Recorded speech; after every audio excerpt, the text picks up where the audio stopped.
economic output of entire Palestine. Therefore, they can simply go to West Bank, for example, and establish that. But we believe that first of all, team of the government has already considered this case, because we're going to prove you how they already established how the main issue is the occupation of Palestine. But the thing that they want to do is strangely wanting more Israelis to go over Palestine.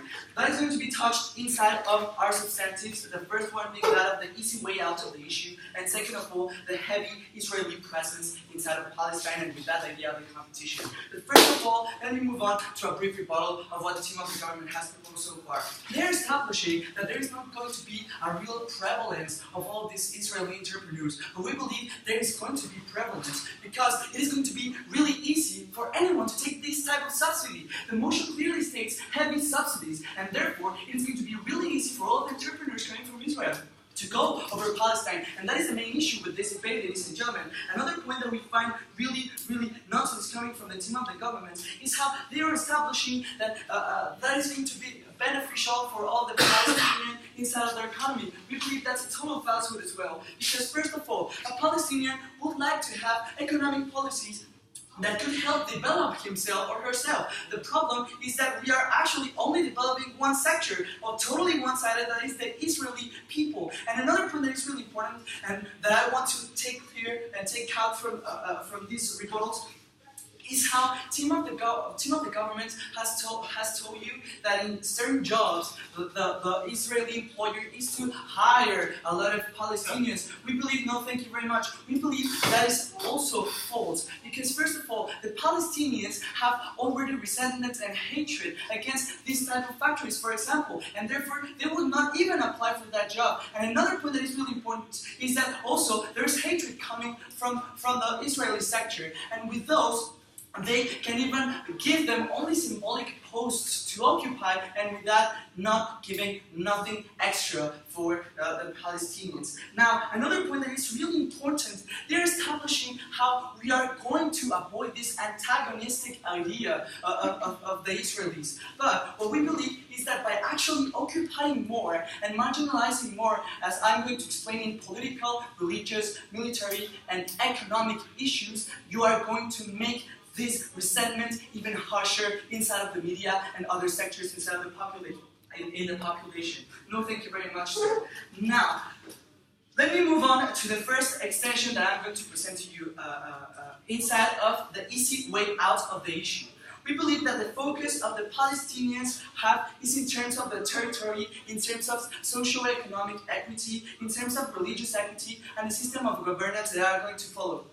The interest is not having investment from Israeli people or from Israeli people, because, no, thank you very much. What they have is the opportunity, for example, to import some goods or certain subsidize to promote their own economy. Promote their own economy and not the other economy that in fact is their long-lasting enemy, and that is the main issue that we are proposing here. Now, another point that we want to establish here is that they are already existing certain radical factions that can get along, that cannot get along, for example, with a coalition that the United States and the European Union wants to try to form with Israel. No, thank you very much. What is the problem with that? Because these groups, for example, are going to see that the Palestinian Authority is conceding too much, and also they are going to reassert this idea that the United States is totally establishing a one-sided sphere and that cannot give development for the Palestinians, and that cannot give development for all these people living in really harsh conditions in terms of all the interventions that have been established. Yes? The reason why negotiations and peace can't succeed in your paradigm is because A, people don't see the US or EU as proper mediators, and B, there's a negative perception on Israeli Jews. We create, or at least start to create that perception, you only promote segregation.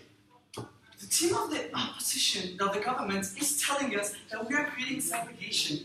But we are going to preview inside of the second extension that we're going to propose how you are in fact creating more segregation by the application of this policy, and how with that the negotiations are going to be even harsher in future terms if we apply this type of policies. But now let me move on to the extension that I'm telling you. That idea of the heavy Israeli presence.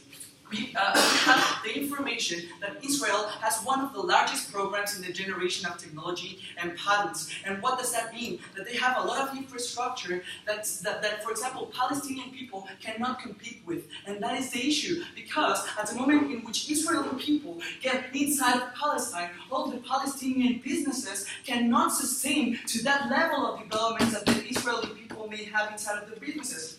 Inside of their argumentative line, they establish, for example, how the Israeli entrepreneurs are going to give this minimum wage to the people of Palestine. Well, what do you believe it would be better? Would you believe that if you have already a business, do you think it is fair that from that business you go to the minimum wage that your enemy can give to you? That is something really negative. And now, another point that is really important is how they are also perceiving this expansion over their territory. But now, let me present you an example and how this affects political terms and economical terms. The Malaysian example is really interesting because Chinese Malaysians and also Hindu Malaysians are the ones that control the greatest amount of businesses. And at the moment in which, and with that, certain Malays do not renounce to their Bumiputra rights that are beneficial for them. And with that, you create certain opposition within those groups, and with that, this segregation and this union within those groups, and that is something really important.